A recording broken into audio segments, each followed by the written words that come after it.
punya nama di atas segala nama. Nama yang layak untuk kami tinggikan, nama yang layak untuk kami muliakan. Bersama-sama pagi hari ini kami datang kepada-Mu Tuhan. Kami mau menyembah, kami mau mengagungkan nama-Mu, nama yang berkuasa. Haleluya. Glory, glory Yesus.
luar biasa.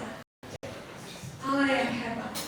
Itu yang tidak akan tergantikan dalam kehidupan kita. Dan jelas kalau dia naik dan selalu hanya pujian, hanya pujian. Haleluya.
Haleluya.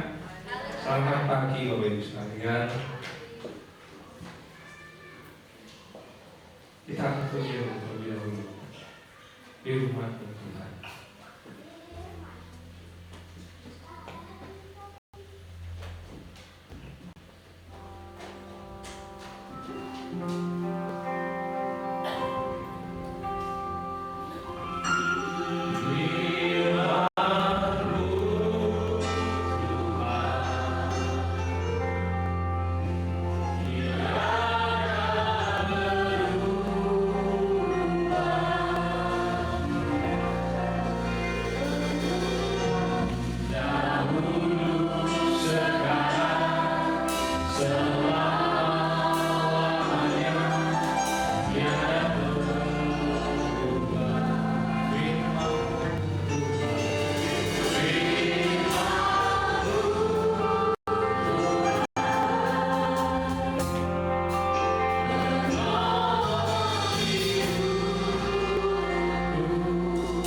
Firman Tuhan.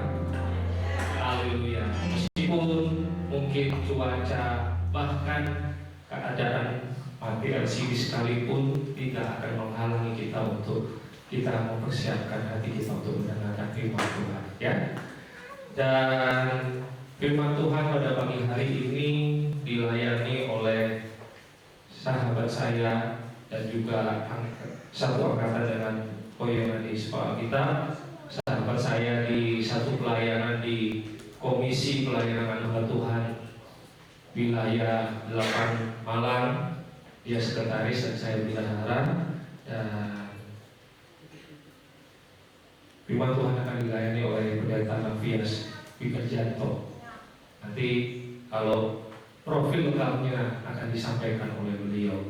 Dan selain firman Tuhan sudah saya share di grup jemaat. Jadi Bapak Ibu bisa melihatnya slide firman Tuhan yang sudah dipersiapkan oleh Bapak Pendeta ini. Waktu dan tempat saya persilakan.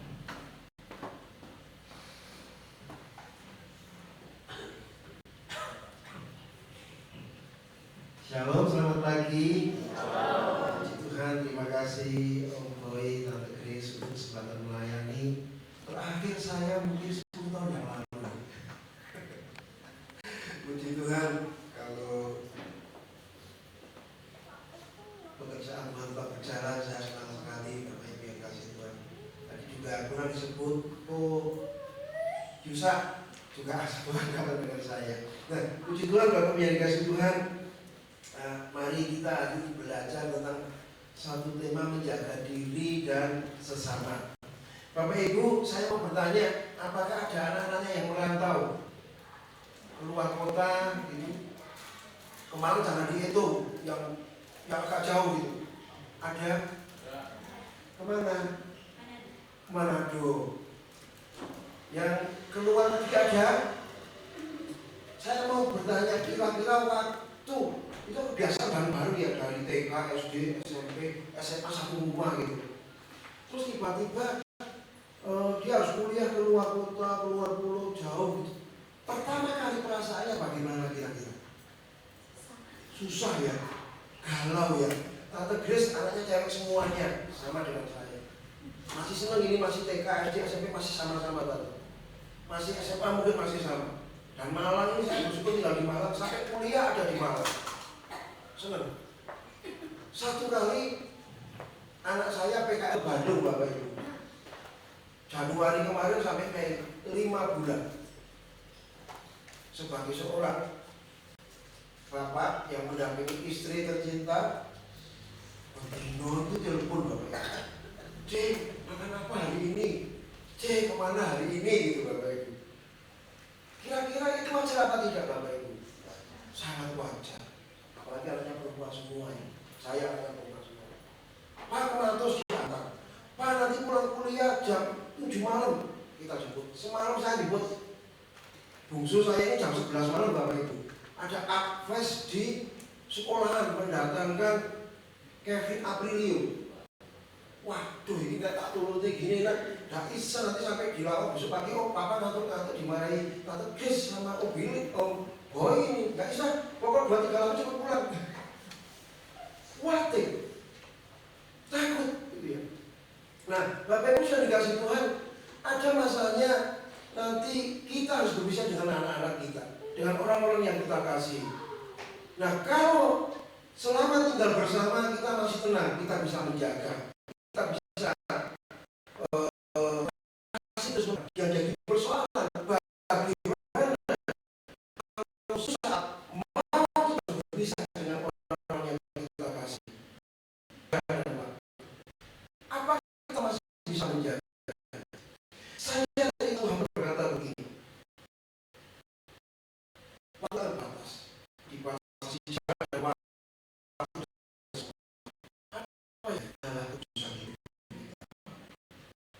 Saya dalam waktu itu juga belum ketemu jawabannya. Maksudnya apa ini?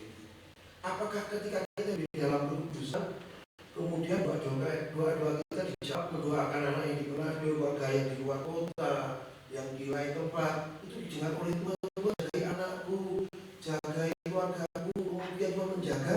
Apa itu tidak salah juga Bapak? Itu juga tidak salah. Nah, anak saya itu tahun lalu dari Januari sampai di Bandung. Pulang berapa bulan ya? Juli sampai September disambung ke Thailand. Karena PKL dari kampus, beasiswa dari kampus. Karena sudah terlatih 5 bulan di Bandung, istri saya tidak begitu khawatir lagi. Karena apa? Sudah latihan 5 bulan di Bandung. Nah hari ini Bapak Ibu, 10 hari ini Pak, di Taiwan Bapak Ibu. Berkat juga. Karena dia ada kebiasaan. Ketika kita sudah meletakkan satu dasar bahwa kita memiliki kehidupan yang benar di hadapan Tuhan, berdoa di hadapan untuk orang-orang yang kita kasihi Bapak Ibu, kita tidak perlu terlalu khawatir bagaimana keadaan mereka. Karena kita percaya bahwa hidup kita yang benar kepada Tuhan ini, Tuhan akan juga melihat, mengawasi, memberkati orang-orang yang kita kasih. Nah tentu ada berbagai syarat yang nanti kita lihat ya Bapak Ibu. Saya mau mengajak kita untuk membaca dalam Kejadian pasal 38 ayat yang ke-9. Demikian firman Tuhan. Bagaimanakah mungkin aku melakukan kejahatan yang besar ini dan berbuat dosa terhadap Allah? Hidup di dalam kekudusan itu bukan berarti kita menyendiri, bukan berarti kita menyepi, tidak mau bergaul dengan lingkungan, tidak mau bersosialisasi, bukan Bapak Ibu. Kita tetap bergaul, kita tetap menjadi suatu Bapak Ibu. Kita suatu saling ngabano gitu. Tetapi kita memiliki prinsip sendiri, yaitu prinsip yang tidak melukai hati Tuhan dimanapun kita berada. Kadang-kadang kita ketemu koncolan kita guyon-guyon ya, guyon-guyon kadang-kadang lali. Ini dosa penjara itu lupa kadang-kadang. Atau kemudian nyatut. Ini bahasa Jermannya gibah Bapak Ibu. Wah ngerti lo tak ada. Begitu ngerti lo tak ada ini semakin pelan. Ketika dia mau ngomong itu semakin penting Bapak Ibu. Coba ngomong ya. Wah begitu coba ngomong. Kalau kita punya prinsip hidup di dalam kekudusan, kita tidak mau mendengarkan hal yang seperti itu, yang tidak membangun Tuhan ini. Nah yang pertama kita belajar dari Yusuf Bapak Ibu. Yusuf ini bagi saya adalah tokoh yang sangat berintegritas. Orang yang berintegritas itu artinya jogo-jogo. Jadi bukan jogonya guyu, caranya itu tidak lawan. Aku mengampuni kamu karena dilihat banyak orang, tapi di dalam tak dengar kok jangan ya.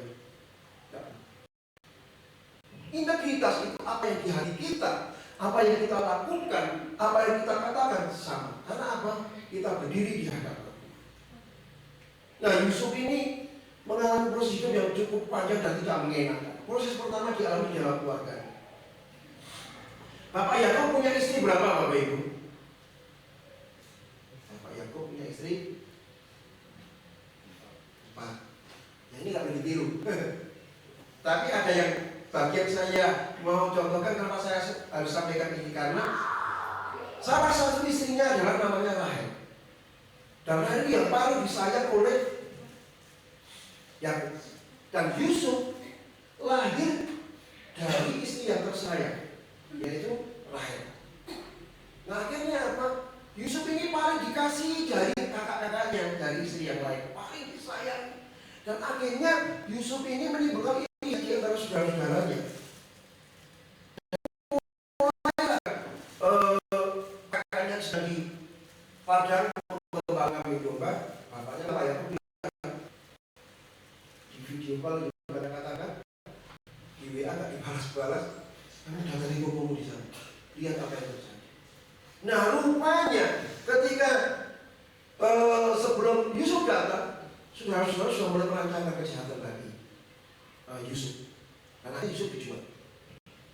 Yusuf dijual, kemudian laku Bapak Ibu dijadikan sebagai pembantu, sebagai ART yang membeli Bapak Potifar.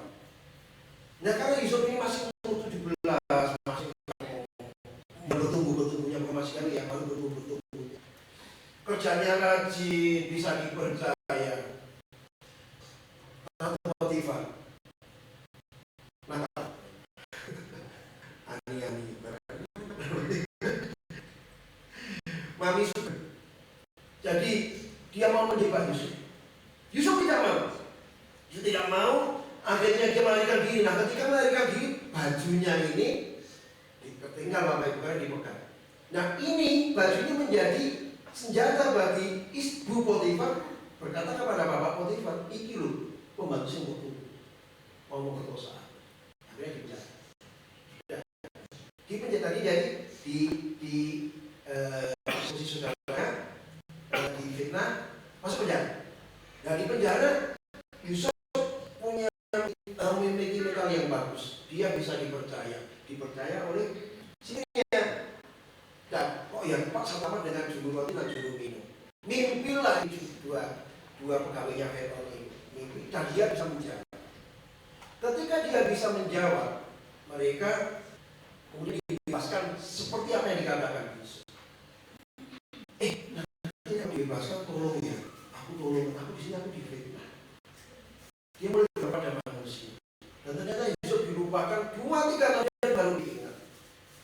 Ketika dia baru diingat, pas Firaun punya masalah. Dan singkat cerita, 13 tahun yang dalam proses itu Yusuf diangkat oleh Tuhan. Bapak Ibu sudah dikasih Tuhan. Apa pun yang mau saya sampaikan?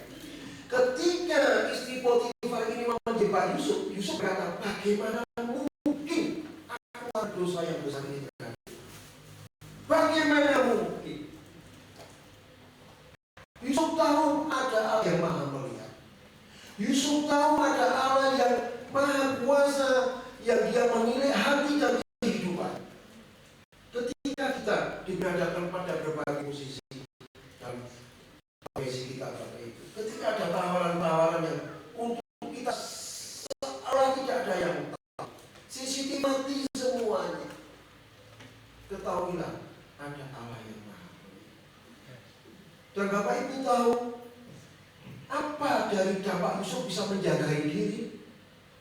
Akhirnya Yusuf bagi dirinya sendiri, dia dianggap oleh Tuhan. Yang pertama. Yang kedua, ini di akhir cerita tentang Yusuf. Ketika saudara-saudara Yusuf membeli tahu kalau ternyata itu Yusuf, mereka pada ketakutan kan? Nanti dikatakan Yusuf berkata begini, kamu tidak usah takut, kamu tidak usah membalasmu. Kamu mereka-rekakan yang jahat, tapi Allah merancangkan untuk kalian. Dan dia menyuruh aku mendahului kamu untuk untuk memelihara keluarganya, yang 70 orang untuk memelihara keluarganya. Jadi ketika Yusuf menjaga kekudusan, yang dia jaga bukan dirinya sendiri. Yang dia jaga adalah keluarga besarnya yang 70 orang yang dibawa dari Mesir ke Israel, yang ditaruh di Goshen. Yang ketiga siapa yang dijaga oleh Yusuf? Semua bangsa Mesir menerima berkat dari satu orang yang hidup di dalam Yusuf. Amin Bapak Ibu. Tidak mudah. Ada kadang-kadang jebakan-jebakan buat kita jalan. Perkara sepele kita perkara sepele kita salah paham. Puji Tuhan bisa diselesaikan. Kalau nggak sampai rame besar, kadang-kadang ya kebutuhan kenapa terjadi. Jadi menjaga diri sendiri itu menjaga sesama juga. Yang kedua, Daud Bapak Ibu tahu Daud. Daud juga disebut sebagai kakak-kakaknya. Yang mengembangkan juga kami bunga kakak-kakaknya maksudnya ini Bapak Ibu. Mungkin satuan yang elit, jadi tentara nasional. Ada 3 kakak. Nah, satu kali mereka sudah berperangnya zaman dulu sama sekarang beda. Kalau zaman sekarang itu tinggal titik koordinat diarahkan, meledak waktu dulu enggak. Orang itu ada jam istirahatnya. Saya yo, bisa yo kesel yo, wis bengi nanti bisa oke. Nah satu kali Daud ini dari kakaknya, lagi peperangan. Kakaknya bilang, apa lagi? Aku juga bapak, pilih sampai apa istirahat. Dari pihak sana, orang Filistin itu punya jagoan namanya Goliat. Tinggi besar orangnya, kalau ngomong gelegar, dan setiap omongannya itu menebarkan ketakutan. Semua takut. Sama ya takut kan? Gue ya takut. Oh, agak terusan gue. Nah, ya Daud ini sudah terbiasa dia mengembalakan kambing domba menghadapi binatang buas, menghadapi begal, menghadapi orang-orang jahat. Senjatanya ketakutan. Pada akhirnya singkat cerita, Daud ini berdiri di depan. Sama Saul disangoni ketopong besi yang berat, pokoknya diberikan perisai gitu. Daud berat, keberatan saya terlalu berat. Kemudian akan maju bersenjatakan ketapel. Di saya berketapel ya Bapak Ibu. Ini Daudnya dari ini apa? Dia berkata begini, demikianlah Daud mengalahkan orang Filistin itu dengan umpan dan batu. Ia mengalahkan orang Filistin itu dan membunuhnya tanpa pedang di tangan. Bapak Ibu mungkin bertanya, kenapa kok bisa pakai ketapel, umpan, kok Daud bisa membunuh Goliat yang besar? Tadi sudah disampaikan bahwa Tuhan memakai apa yang ada pada kita. Yang biasa digunakan oleh Daud adalah ketapel, dan dia terlatih dari perkara yang kecil mengembalakan kambing domba yang mungkin tidak dianggap pada peristiwa kedatangan Yesus. Para gembala kan juga dianggap kaum pimpinan kan Bapak Ibu. Tapi kita belajar bahwa Tuhan bisa memakai sesederhana apapun yang kita miliki asal kita sungguh-sungguh mempergunakannya dengan baik. Ketapel itu kan hal yang sepele dibandingkan dengan tombak dan pedang pada masa itu tidak ada apa-apa. Tetapi dengan pentingan batu dari ketapelnya Daud itu bisa membunuh. Mungkin yang pada kita kecil, yang dipercayakan kepada kita tidak besar itu. Tapi percayalah kalau kita pergunakan dengan sungguh-sungguh, Tuhan memberkati apa yang kita miliki. Amin. Mungkin hanya sebuah ketapel. Tadi saya sampaikan bahwa anak saya dapat beasiswa. Saya itu gak nyangka Bapak Ibu bisa olahraga di WAI. Bapak Ibu tahu yang WAI. WAI itu kan juga lumayan SPP-nya Bapak Ibu. Saya gak nyangka waktu kecil dulu sampai waduh kok iso ya. Ternyata hari demi hari kita lalui dengan penyertaan Tuhan. Bukannya tanpa pergumulan ya Bapak Ibu. Saya tahu setiap kita punya pergumulan. Tapi lalui hari demi hari dengan penyertaan Tuhan. Ajari anak-anak itu takut dan hormat Tuhan. Satu kali berapa tahun yang lalu saya itu pulang ke Barat. Ada suara di saya, bukan bukan audible, gak terlibatin saya. Kamu tak pada malam ini apa yang mewariskan kepada anak kamu? Makdum saja. Rumah gak punya, pelayanan juga gak ada, salam juga gak ada. Besoknya Bapak Ibu saya berpikir besoknya saya mulai baca Alkitab dengan anak-anak. Baca Alkitab. Kalau ayatnya pandai, asalnya panjang, saya potong-potong. Dan ini di Alkitab saya sudah ada. Ternyata saya mulai 2018 sampai 2000 ini udah mulai maju lagi ke depan 2024 ini. Anak-anak saya baca Alkitab. Lalu satu dulu bersama. Itu salah satu cara saya meninggalkan warisan kepada anak di Pak. Saya bilang kalian semua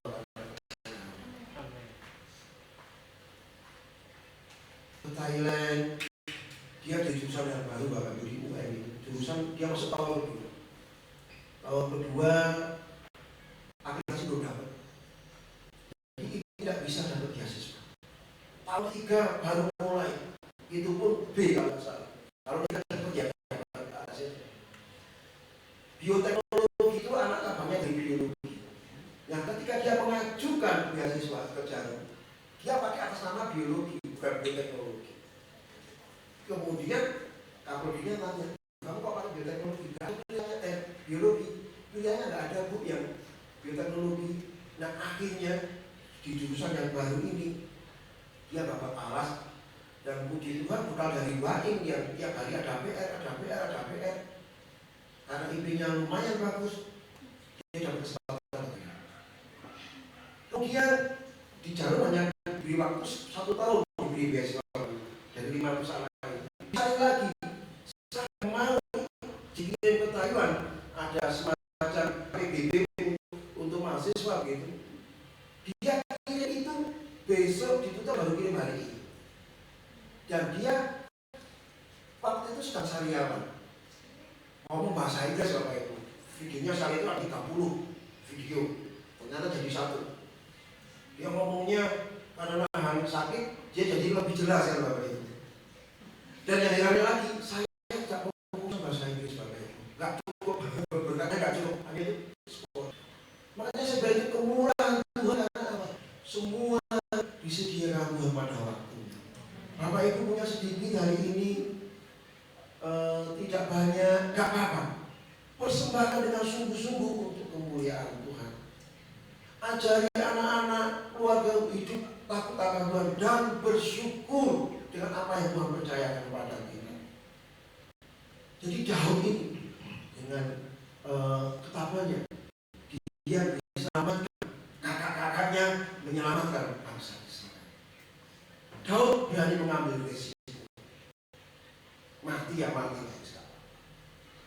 Yang ketiga, menjaga diri dan menjadi orang. Saya mau mengajak kita melihat dari Mordekai dan Ester. Ester pasal yang keempat ayat yang 16 berkata begini.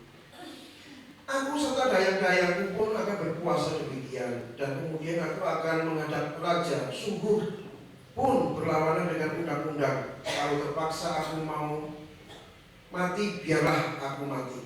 Yang ditanya begini, bangsa saya dibuat. Salah satunya ada namanya Esther, dia sudah yatim, dia punya susu, dia punya om, namanya Mordekai. Dan Mordekai ini mendidik Esther dengan baik, dengan budaya yang baca Alkitab, membaca Torah gitu ya, dengan budayanya Yahudi. Kemudian ada satu lomba mencari istri, akhirnya istri ini menang. Tapi di saat yang sama ada pejabat raja yang namanya Haman. Dia sedang merancangkan genosida, membunuh semua orang Israel yang ada di Media Persia. Kemudian Mordekai ini ngomong kepada Esther, nah kamu jangan enak kan di istana, kita sangat terancam. Karena Mordekai di luar jadi lebih banyak terima informasi Bapak Ibu. Yang singkat kata singkat cerita, Esther ini ngomong kepada omnya, om apa itu puasa semua om, puasa semua. nanti minta hikmat Tuhan, minta kekuatan Tuhan, nanti aku maju. Nah, akhirnya mereka berdoa berpuasa. Undang-undangnya adalah begini Bapak Ibu. Jadi Haman itu mau menjebak raja untuk menandatangani satu perda yang kita menyembah patung, pokoknya jebakan gitu ya, nanti dihukum. Nah, orang Israel tidak mau menyembah berhala. Nah, akhirnya setelah mereka berpuasa, ngomong gitu kepada Haman, kepada Mordekai, ngomong, aku tak maju. Kalau kamu harus mati, aku siap. Pada masa itu, walaupun dia seorang istri raja, permaisuri tidak bisa sembarangan menghadap Bapak Ibu kepada raja, kepada suaminya. Misalnya raja ada rapat itu ya, rapat, tiba-tiba, Pak, anak itu nggak bisa Bapak Ibu. Atau kemudian, Pak RT minta uang untuk iuran, nggak bisa. Jadi semua ada aturannya. Ketika di tengah-tengah peraturan yang ketat, demi membela bangsanya, Ester nekat maju menemui sang raja Ahasuerus. Kalau itu terkunci pada dia, kalau tidak, Ester mati. Wah sudahlah, nggak peduli aku. Aku akan maju apapun yang terjadi demi bangsa. Aku tidak hanya memikirkan hidupku sendiri. Baik apa yang aku lakukan.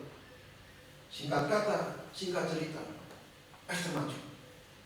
Dan kemudian apa yang terjadi? Haman yang merancangkan kejahatan itu akhirnya disulahkan di tiang gantungan yang dia siapkan untuk membunuh orang-orang dia. Orang yang menjaga dirinya sendiri dan menjaga sesamanya, dia adalah berkorban. Suami-suami berangkat pagi, pulang malam, kadang-kadang menghasilkan cukup 1 bulan, gak apa-apa, berjuanglah. Berkat halal, berkat yang diberkati Tuhan itu akan menjadi kesehatan bagi anak-anak kita dan bangsa kita. Amin. Tuhan menjaga, melindungi, baik engkau pergi, baik engkau pulang. Tuhan memberkati orang-orang yang berjuang penuh untuk keluarganya, ibu-ibu yang bangun pagi pada masa apa? Iya juga ya, masa apa ya, kampung buah. Kalau ketemu namanya sayur itu, nggak tahu anaknya Bapak Ibu. Senang susah sayur. Dan aku susah ya Bapak Ibu. Sayur mana Pak? Sayur mana Pak?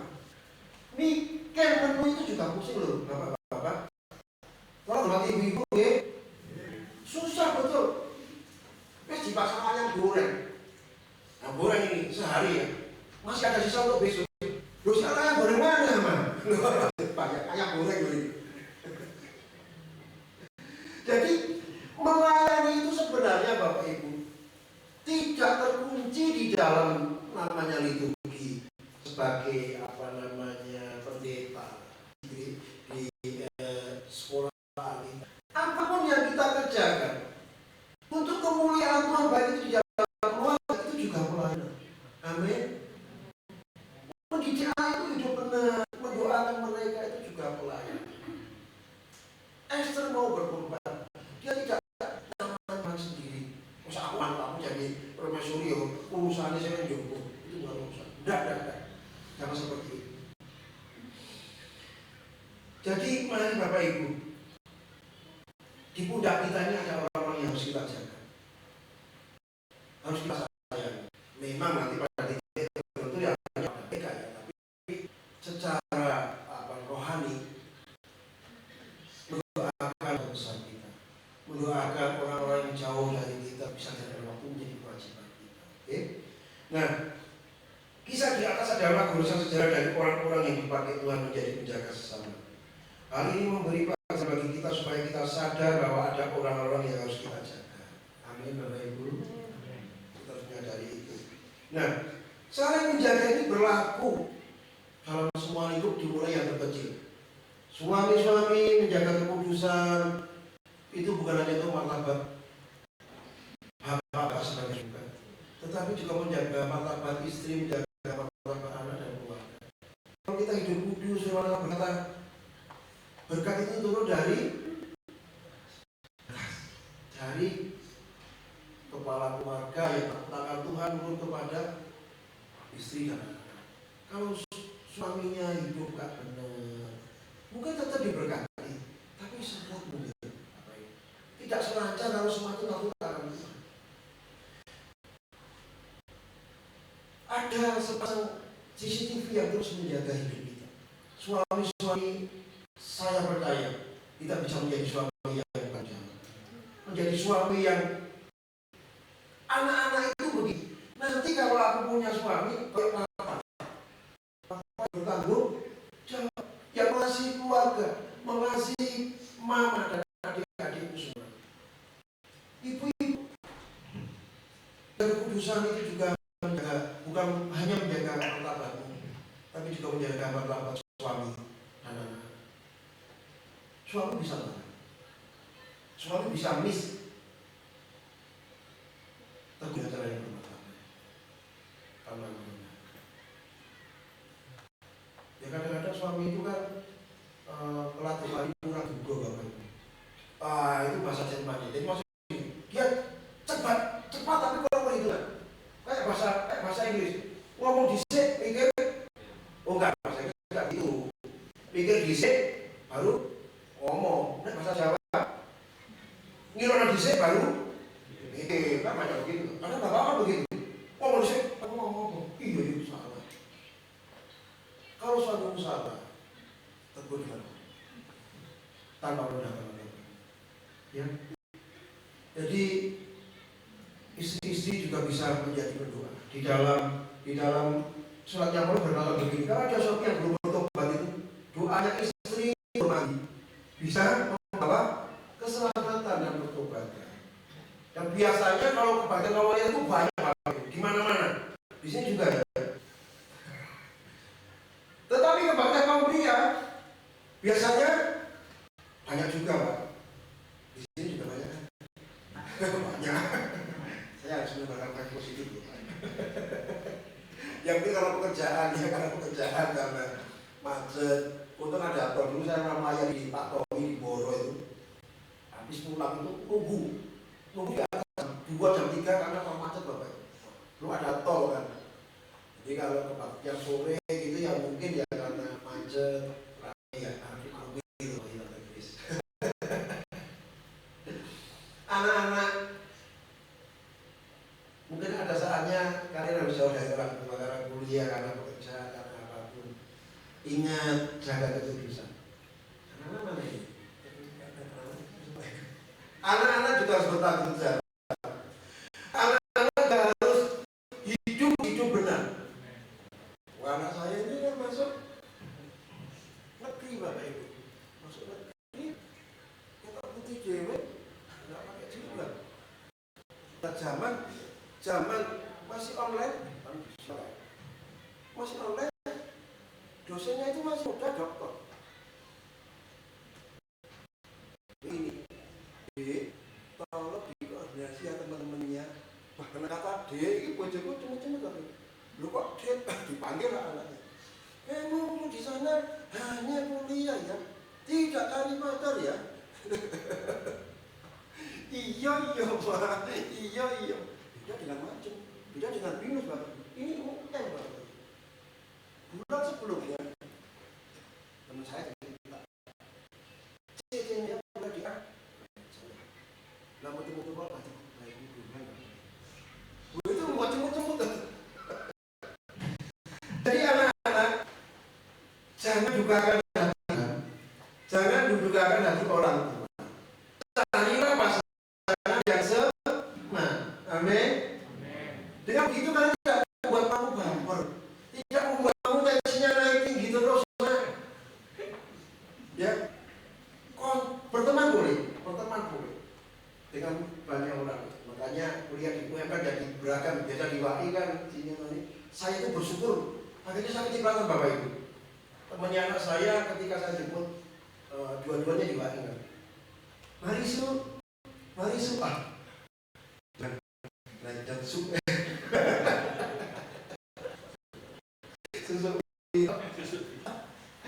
Jadi anak-anak hidup di dalam Tuhan. Saya percaya Tuhan menolong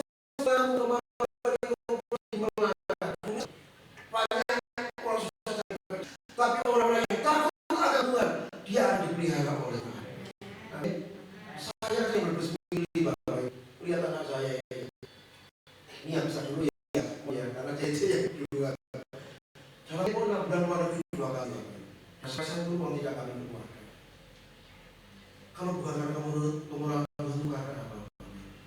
Saya pernah belajar yang sungguh-sungguh, IP yang bagus, kami saja lebih anak. Waktu setempat dia ngomong kepada saya begini, Pak, aku naik 1 minta asisten Pak. Itu dia apa? Nanti saya coba begini. Saya ketemu dosennya, karena dosen tanya dari semester awalnya sampai ingin luar negeri. Karena saya itu angkat jari. Didiamkan 1 tahun, ditanya lagi saya masih tunjuk jari. Terus saya ketemu dosen. Pak, saya tanya Pak punya orang berapa? Tugas Pak dan menyemangati anaknya Pak. Semangati Pak dan didoakan. Itu orang di luar Tuhan bisa ngomong kayak itu jadi malu Bapak Ibu. Loh, kayak gitu. Amin, amin. Jadi kadang kita ini pesimis, berkecil hati dengan apa yang ada di genggaman kita. Enggak apa. Tapi kita itu berbicara bahwa ini Tuhan akan cukup. Dalam malam dari Malang ke Surabaya, lampu mobil kita hanya berapa meter depan sih Bapak Ibu. Kan juga tidak terlalu sudah di Surabaya, tapi harus berjalan terus tiba-tiba bisa sampai Surabaya. Nah, yang tol kami Bapak Ibu. Persoalan Bapak Ibu punya khawatir dengan masa depan. Percayalah, takut akan hidup di jalan kekudusan itu akan menolong bukan hanya diri kita, tapi juga orang-orang yang kita kasih. Nah, saya mengajak kita melihat di dalam oh iya, ada lagi satu. Tadi kan mau lingkungan gereja. Bapak Ibu, Bapak dan Ibu Gembala ini belum sempurna. Kalau ada yang salah, ada yang kurang pas, jangan bisa di grup BA. Ada yang kurang pas gitu ya. Lebih baik ketemu, oh tadi kurang pas, atau tadi kurang pas. Ya. Jadi jangan dikit-dikit lagi. Bukan. Saya juga masih punya kelemahan Bapak Ibu. Kalau ada yang kurang pas, minta penjelasan, Anda tadi maksudnya apa? Oh ini maksudnya apa? Sama juga. Baru-baru berdoa kasih ada malam kalau ada yang kurang pas itu ya. Kan tidak mungkin di-share di grup juga, didatangi tante kemarin begini, oh kemarin begitu, tolong ya, kan begitu ya. Sehari ya, amin. Lu kok tadi tante kok iso kena aku, tante dilapor ya. Lu enggak kok tante bisa doa sebelum buka ayatnya. Tuhan apa yang kau tahu di hatiku itu disampaikan kepada jemaatmu. Nah kalau kena firman Tuhan jangan dianggap tante di sini kepo cari berita, bukan. Ya memang itu suara Tuhan untuk menegur kita. Barang siapa yang kau kasih ya, tegur dan jadi kalau kena jewer itu bukti kita amin. Amin ya, sungguh-sungguh loh ya. Bekerja di tempat ini saya senang sekali, tetap berjalan dengan baik ya. Jadi kalau ada yang salah seperti tadi yang saya sampaikan, selesaikan dengan cara yang enak, dengan terhormat, supaya semua masa dikasih. Nah Bapak Ibu, apakah ada orang yang tidak menjaga diri sendiri dan tidak menjaga orang lain? Saya mengajak kita membaca dalam Kejadian pasal yang keempat ayat yang ke-9. Demikian firman Tuhan. Firman Tuhan kepada Kain, di mana Habil adikmu? Jawabnya, aku tidak tahu. Apakah aku menjaga adikmu? Nah ini ceritanya. Tuhan ini melihat Habil ini kan dikuasai hati Pak. Korbannya Habil terima, Kain tidak diterima. Nah Kain ini panas, muram, mukanya menjadi merah. Loh gimana adikmu? Gimana adikmu? Nah ini yang saya maksud. Mari kita saling menjaga satu dengan yang lain. Kalau di Facebook kapan hari kan ramai sekali ya, di media sosial. Beda didominasi. Beda ada serang-serangan. Jadi ini seperti menjaga sesamanya, sama hamba Tuhan. Oh boleh nggak mau juga didominasi. Musda, beda pilihan Bapak Ibu. Beda pilihan. Media sosial dijadikan anak jagal-jagalan.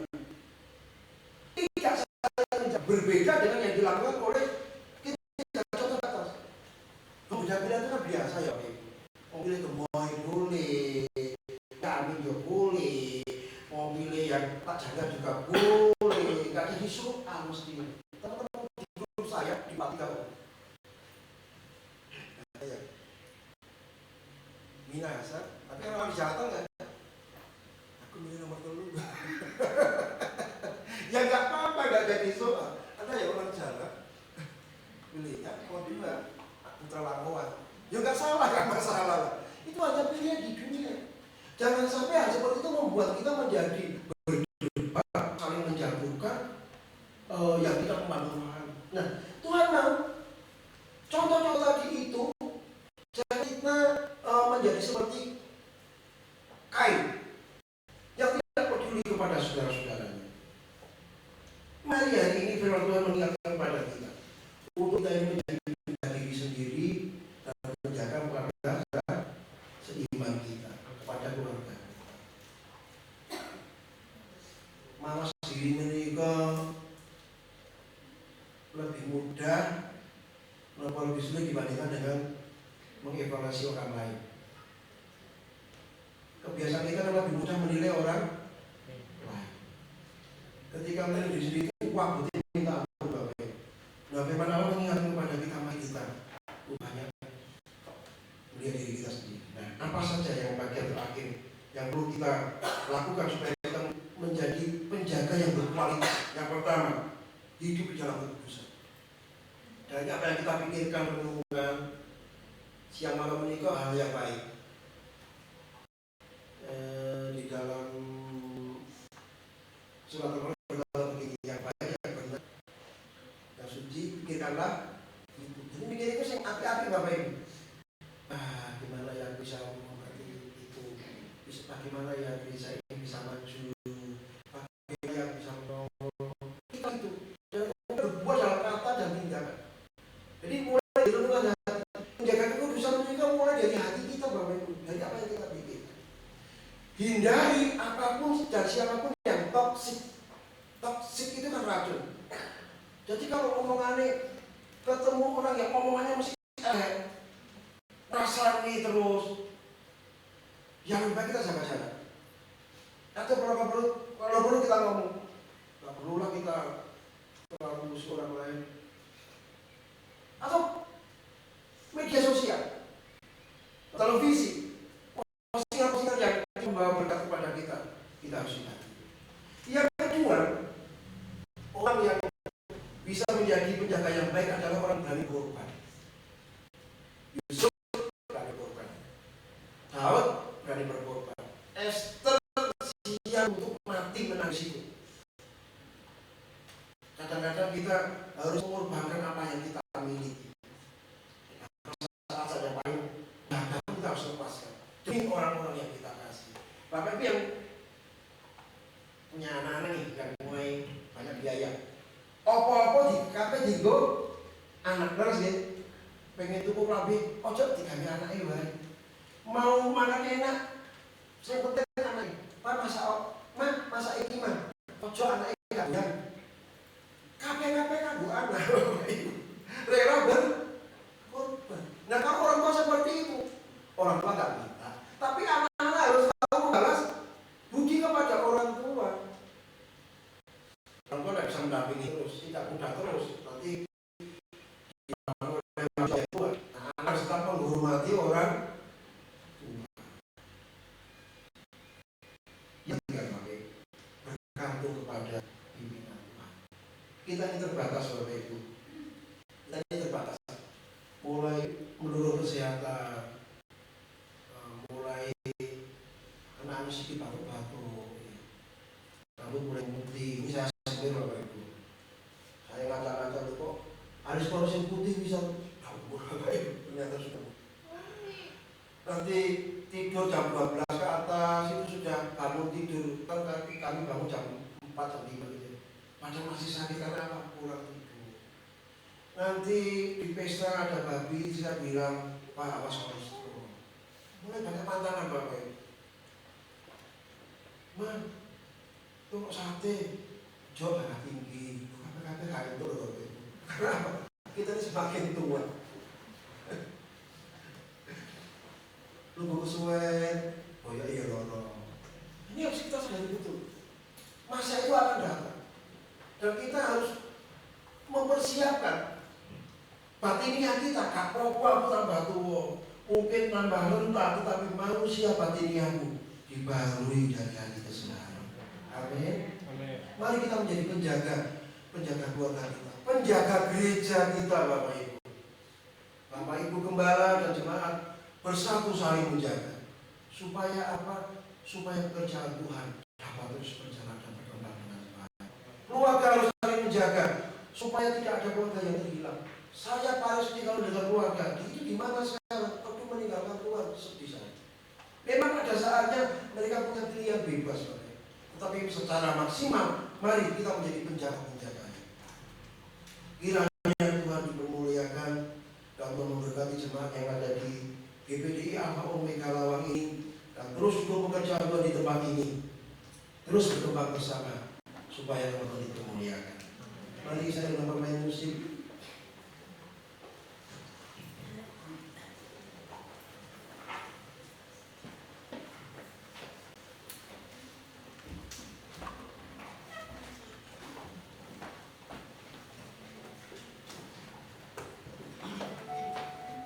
Yesus kau kebenaran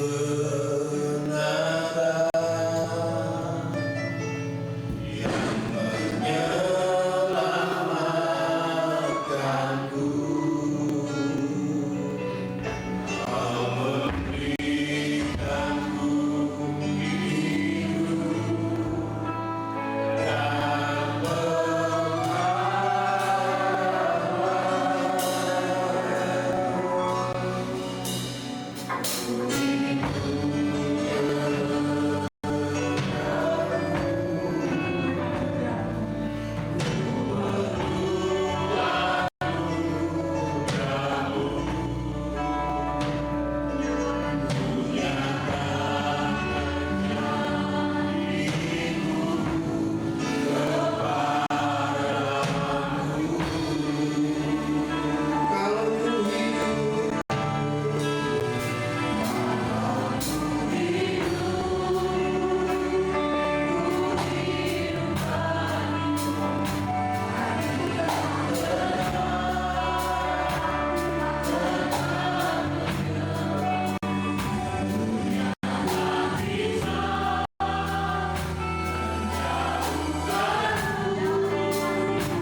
kudus dan berkenan di hadapan Tuhan.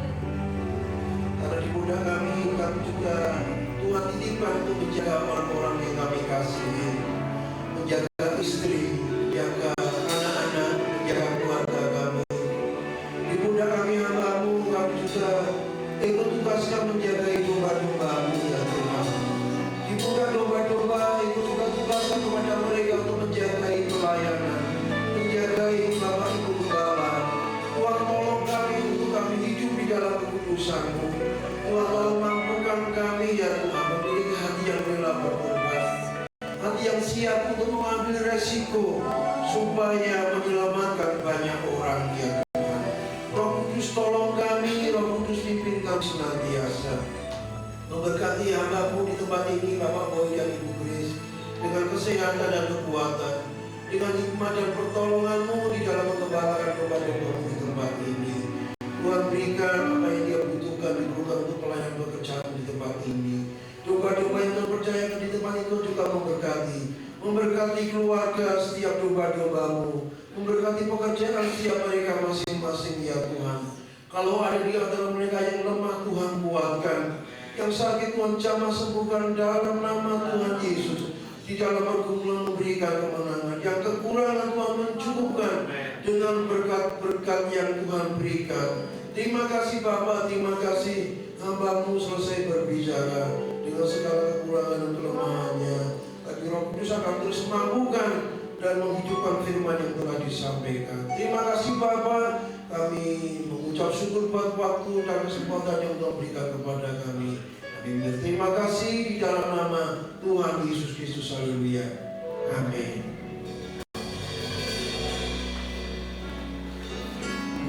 Puji nama Tuhan, Bapak Ibu Saudara, kita sudah diberkati dengan firman Tuhan. Kita akan memberkati melalui persembahan kuasa namanya.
warta sepekan seperti yang sudah ada di warta yang Bapak Ibu pegang masing-masing. Minggu 17 Maret kita akan ketemu lagi pukul 8 di dalam ibadah raya, dan sebelum itu pukul 7 Alpha Omega Kids Ministry, dan di hari Selasa kaum wanita Sipora akan beribadah pada pukul 4:30, dan hari Kamis ketemu lagi di dalam ibadah doa di gereja pukul 6 sore. Hari Jumat kita berdoa puasa, ada doa di gereja pukul 12 sampai pukul 1, dan pukul 5 kita ibadah mesbah keluarga di rumah Ibu Soni Kali.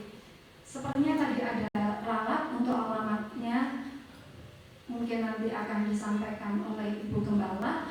Jadi di rumah Ibu Soni Kali ya Bapak Ibu untuk hari Jumat, dan hari Sabtu pukul 5 Joshua Generation. Demikian pengumuman yang bisa saya informasikan, dan nanti mungkin akan ditambahkan oleh Ibu Gembala. Tuhan Yesus memberkati. Silakan Ibu Gembala.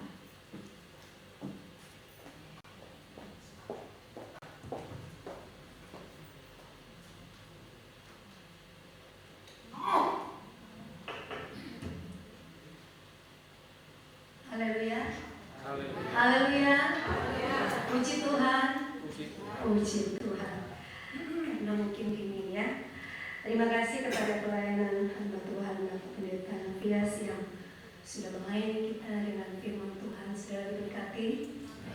Puji Tuhan, menjaga kekudusan dimanapun kita berada. Kiranya berkat Allah menyertai kehidupan kita. Tuhan memberkati. Terima kasih kepada Bapak Ibu yang begitu setia sudah mendoakan kami. Saya berterima kasih 2 minggu ini kami pastori dapat berkat sakit, saudara ya.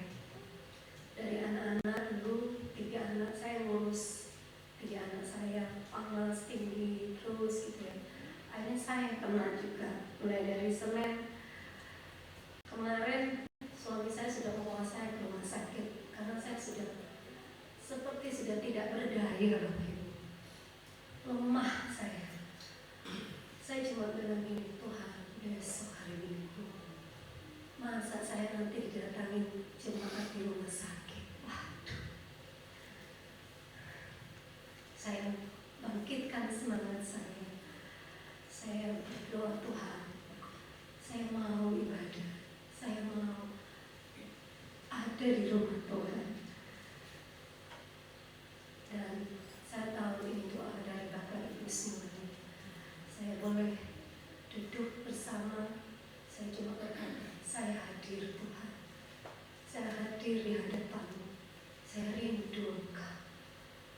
Kalau mau saya nggak tahu Bapak Ibu, karena hanya urus 3 anak sakit itu saya kena.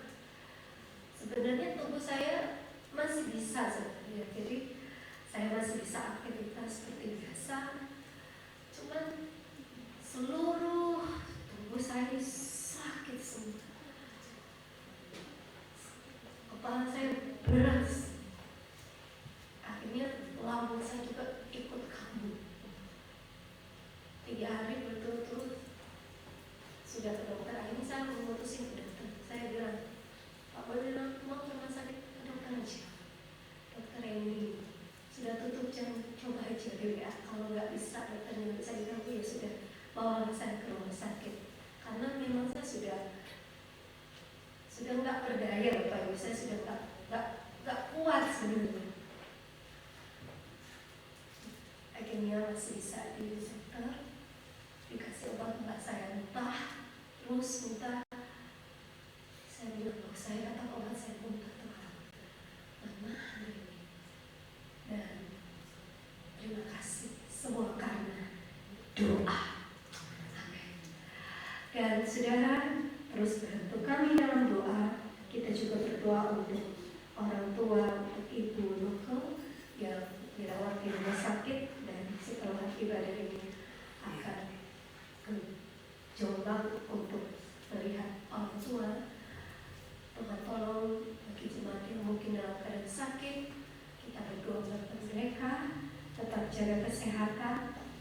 Ada anggota-anggota yang lagi keluar kota untuk melihat anak-anak, kita juga doakan mereka. Dan tidak ada lain yang bisa saya sampaikan.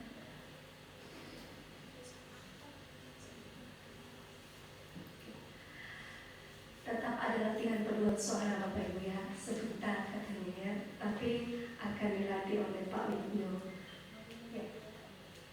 Kita terus bergerak bersama Tuhan. Mungkin anak-anak sekolah minggu saya menyerah, saudara.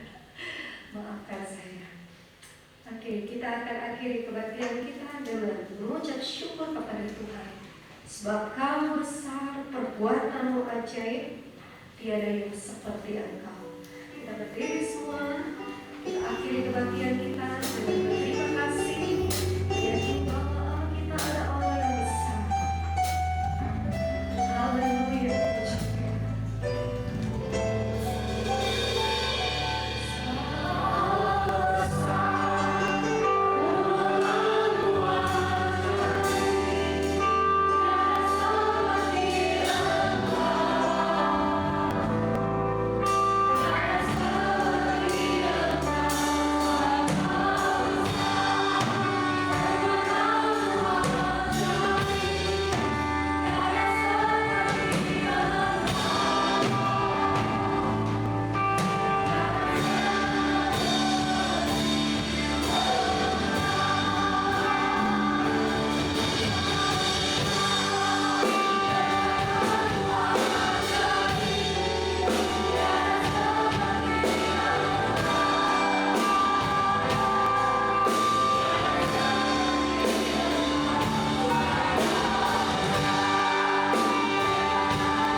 Berkatilah hamba Tuhan yang Engkau sudah percayakan untuk menyampaikan firman bagi kami. Pakailah terus kehidupannya, pakai terus keluarganya untuk selalu membawa berkat bagi setiap pelayanan yang Engkau percayakan. Dimanapun itu berada Tuhan, syukur bagi nama-Mu. Keluarganya diberkati Tuhan.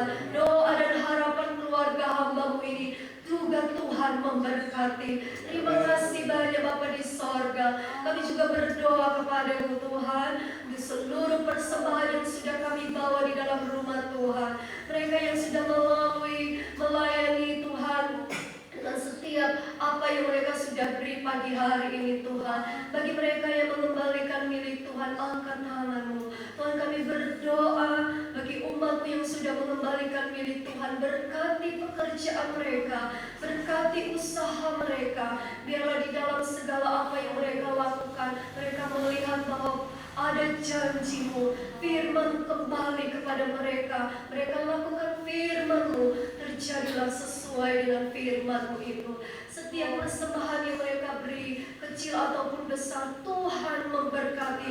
Mereka yang membawa persembahan melalui Tuhan berkati rumah pastori, melalui pelayanan konsumsi Bani Asaf, Tuhan berkati semuanya Tuhan. Terpuji-pujilah akan nama-Mu kekal untuk selama-lamanya. Dan kami juga berdoa kepada-Mu Tuhan. Kami bersatu hati bagi jemaat Tuhan yang mungkin dalam keadaan sakit. Tuhan dimanapun mereka berada, Tuhan tolong jamah dan sembuhkan mereka dalam nama Yesus Kristus.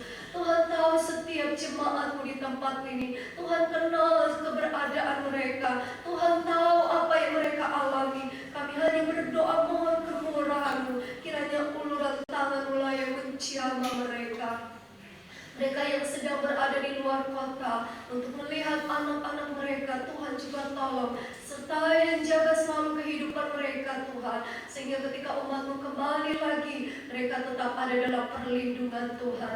Terima kasih. Secara khusus juga kami berdoa untuk ibu dari Ibu Nuke Tuhan yang dirawat di rumah sakit di Jombang sana. Kami terbatas untuk mengunjungi ibu ini Tuhan, tapi kami tahu kami punya Allah yang tidak terbatas adanya. Dari tempat ini kami mohon kemurahan-Mu, ulurkanlah tangan-Mu yang berkuasa itu, jamahlah kehidupan orang tua kami ini Tuhan, di ruang di mana dia dirawat. Oh Tuhan, jamah tangan-Mu yang berkuasa. Dari tempat ini kami mohon kemurahan-Mu, tangan-Mu itulah yang menjamahnya.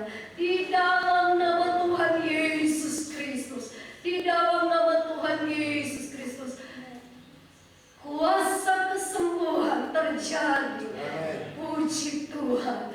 Dan melalui tangan-tangan medis, setiap obat-obatan, apapun yang masuk dalam tubuh, makanan, minuman, Tuhan kuduskan semua dengan firman-Mu, sehingga dari semuanya itu ada kekuatan dan kesembuhan yang sempurna datang dari Engkau.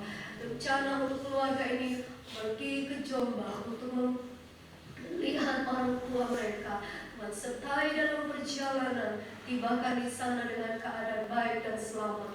Sertai mereka juga nanti kembali pulang dalam keadaan yang baik dan selamat. Terima kasih banyak Bapa yang baik, dan puji-pujilah akan nama-Mu Tuhan. Kami juga mohon kemurahan-Mu, Kau memberkati paduan suara yang akan melakukan latihan. Tuhan terus pakai kehidupan mereka untuk kemuliaan bagi nama Tuhan. Anak-anak sekolah minggu pun Tuhan memberkati. Terima kasih Tuhan, dan puji-pujilah nama-Mu. Doa kami, Engkau memberkati seluruh umat-Mu di tempat ini, mulai dari anak-anak kecil, pemuda remaja, orang tua, lansia. Tuhan peliharakan mereka semua dengan tubuh yang sehat Tuhan. Di hari-hari ini kami mohon Engkau terus berikan tubuh yang sehat bagi seluruh jemaat-Mu Tuhan. Dijauhkan dari segala bentuk sakit penyakit, jauhkan dari segala hal-hal yang tidak kami inginkan. Kiranya umat-Mu selalu terpelihara oleh karena kasih sayang-Mu Tuhan. Dalam segala kerja usaha mata pencarian mereka, diberkati Tuhan. Jadikan semuanya berhasil, nama Tuhan yang diagungkan, nama Tuhan yang dimuliakan. Terima kasih anak-anak yang akan mengikuti sekolah-sekolah mereka, yang akan mengikuti Juga Tuhan memberkati sekolah-sekolah mereka. Terima kasih dan pujilah akan nama-Mu. Sebentar umat-Mu akan kembali ke rumah mereka masing-masing. Tutup fokus dalam perjalanan pulang. Tibakan di rumah dengan keadaan baik dan selamat. Lindungi setiap keluarga-keluarga anak-Mu, rumah-rumah mereka, usaha-usaha mereka dilindungi Tuhan. Terima kasih. Dan kami pulang, akhiri ibadah kami dengan membawa segala berkat kemurahan Tuhan. Terimalah berkat anugerah dari Allah Bapa, cinta kasih dari Tuhan Yesus, persekutuan penghiburan dari Roh Kudus akan menyertai kita semua dari saat ini, besok, dan sampai Yesus datang kembali di dalam kemuliaannya menjemput setiap orang-orang yang percaya kepadanya. Dan berkat itu kita terima di dalam nama Tuhan Yesus Kristus. Haleluya. Amin. Puji Tuhan. Tuhan memberkati. Selamat minggu. Tuhan Yesus memberkati. Tak tertanding.